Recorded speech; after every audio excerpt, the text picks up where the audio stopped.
لو انت بتحب قصص الرعب والبيوت المسكونة فالفيديو ده ليك. أنا هحكي النهاردة عن 5 من أشهر وأرعب البيوت المسكونة في العالم، واللي لحد النهاردة محدش قدر يفسر اللي بيحصل جواها. أول بيت هنتكلم عنه هو بيت أميتيفيل في نيويورك.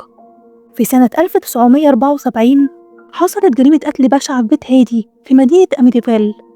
كان عايش في البيت ده شاب اسمه رونالد ديفو مع عيلته، وقتل عيلته كلها وهم نايمين. بعد الحادثة دي بسنة كان في عيلة اسمها عيلة لاتس اتنقلت للبيت ده عشان تعيش فيه، ومن أول يوم الرعب بدأ. كانوا بيسمعوا أصوات خطوات في نص الليل، أبواب بتتفتح وتقفل لوحدها، ولاحظوا إن صور العيلة الموجودة على الحيطان بدأت ملامحها تتغير. وفي ليلة لقوا مكتوب على المراية بالدم: اطلعوا برا. العيلة هربت من البيت بعد 28 يوم بس، والبيت بعدها بقى أسطورة واتعمل عنه كتب وأفلام. تاني بيت معانا هو قصر بالهيرست في نيويورك. قصر بالهيرست كان بيبص على بحيرة سينياكا. من بره كان شكله تحفة، لكن من جوه كان مسرح للأشباح. أسطورة القصر ده بتحكي عن مغنية أوبرا اسمها إيزابيلا، هربت مع حبيبها، لكن النفق اللي كانوا بيهربوا منه انهار عليها وماتت. ومن يومها بتظهر إيزابيلا على شط البحيرة وهي واقفة بتبكي، ومع الوقت الناس سمتها السيدة البيضاء اللي بتظهر على الشط. القصر ده اتحول مع الوقت لفندق. زوار الفندق نفسهم بيقولوا إن الدش بيشتغل لوحده، وموسيقى أوبرا بتتسمع من العدم، وبيسمعوا أصوات أطفال بيجروا في الممرات، وبيقولوا إيزابيلا لسه هنا محبوسة في بيتها الأبدي. تالت بيت هنحكي عنه النهاردة هو قصر دراكشورن في الدنمارك. القصر ده معروف عنه إنه من أقدم القصور الأوروبية، كان بيستخدم زمان كحصن وبعدها اتحول لسجن، ودلوقتي بقى فندق كبير لكن جواه أكتر من 100 شبح. لكن الناس اللي دخلته يقولوا إنه مشهور ب3 أشباح لحد النهاردة بيلفوا في طرقاته. أول شبح هو شبح راجل مربوط بسلاسل اسمه إيرل بوسويل، اللي اتسجن فيه لحد ما مات. إيرل كان جوز الملكة ميري ستيوارت ملكة اسكتلندا. اتسجن في القصر ده في القرن ال16 بعد ما اتهموه بالتآمر، واتحبس في زنزانة صغيرة لحد ما مات هناك. الناس بتشوف شبحه أحيانا بيتمشى حوالين الأبراج، لابس هدوم سجن ووشه باين عليه التعب ومربوط بسلاسل. تاني شبح الناس بتشوفه هو شبح واحدة ست لابسة أبيض. بيقولوا إنها كانت بنت نبيل من عيلة كبيرة وعاشوا في القصر ده، لكنها وقعت في حب خادم كان شغال عندهم وفضلت تقابله في السر. ولما عرف أبوها اتجنن من الغضب وحبسها وهي حية جوه جدار من جدران القصر. وبعد قرون وأثناء ما القصر كان بيترمم، العمال لقوا هيكل عظمي البنت كانت لابسة فستان أبيض ومدفونة في الحيطة.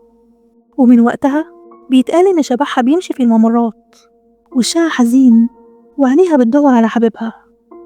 والشبح التالت في القصر ده شبح السيدة الرمادية. بيتقال إنها قصة ألطف شوية من اللي فاتوا. كانت خادمة في القصر ده وكانت طيبة وبتساعد كل الناس، وبعد ما ماتت الناس بيقولوا إنها فضلت موجودة على شكل شبح رمادي، مش عشان تخوف لكن عشان تفضل تساعد. وفي بعض زوار القصر حلفوا إنهم شافوها وهي بتمشي في الطرقة، وكانوا بيحسوا أحيانا بإيد باردة بتسندهم لو وقعوا. وده اللي بيخلي قصر دراكشورن مميز، لأن فيه أرواح حزينة زي السيدة البيضاء، وأرواح معذبة زي إيرل بوسويل، وأرواح ودودة زي السيدة الرمادية. والبيت الرابع معانا هو بيت بيرون في رود آيلاند، البيت اللي ألهم قصة فيلم ذا كونجورينج. في السبعينات عيلة بيرون اتنقلت لمزرعة قديمة، كانت عيلة مكونة من أب وأم و5 بنات. ومن أول يوم شافوا الرعب: أصوات خبط، أبواب بتترزع، وريحة عفن مال المكان. البنات شافوا ست واقفة في الضلمة عينيها سودة وبتهمس بأصوات غريبة. والأم نفسها تعرضت لهجوم روح عدوانية، واضطروا في النهاية إنهم يلجأوا لإدوارد ورين أشهر محققين في عالم الخوارق. وبالفعل عملوا جلسة تحضير، لكن اللي حصل كان أسوأ. الأم أثناء الجلسة اترمت من الكرسي واتكلمت بلغة مش مفهومة. وفي النهاية قررت العيلة إنها تهرب من البيت ده، لكن البيت لحد النهاردة بيستقبل زوار عايزين يعيشوا الرعب بنفسهم.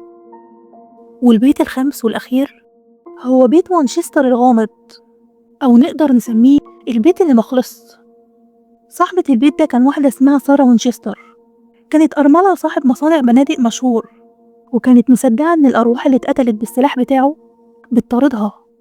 ولما راحت لعرافة علشان تساعدها قالت لها لو عايزة تحمي نفسك لازم تفضلي تبني في البيت ده من غير توقف. وفعلا فضلت تبني في البيت ده 38 سنة. البيت بقى شكله غريب، سلالم بتطلع من الحيطة، أبواب بتتفتح على فراغ، شبابيك جوه الحيطان. البيت نفسه بقى عامل زي المتاهة، وأي حد بيدخله بيحس إن في عيون بتراقبه في الضلمة. الناس لحد دلوقتي بيقولوا إنهم بيسمعوا خطوات وأبواب بتخبط فجأة، كأن الأرواح لسه محتجزة جوه. ودي كانت أشهر 5 بيوت مسكونة في العالم، من أمريكا لأوروبا. ممكن تشوف البيوت دي مجرد قصص، وممكن تصدق إن الأرواح دي لسه موجودة جواها، لكن السؤال اللي بيطارد أي حد يدخلها: لو فضلت فيها لوحدك هل هتسمع الخطوات ورا ظهرك؟ ولا هتشوف العيون اللي بتراقبك من الضلمة؟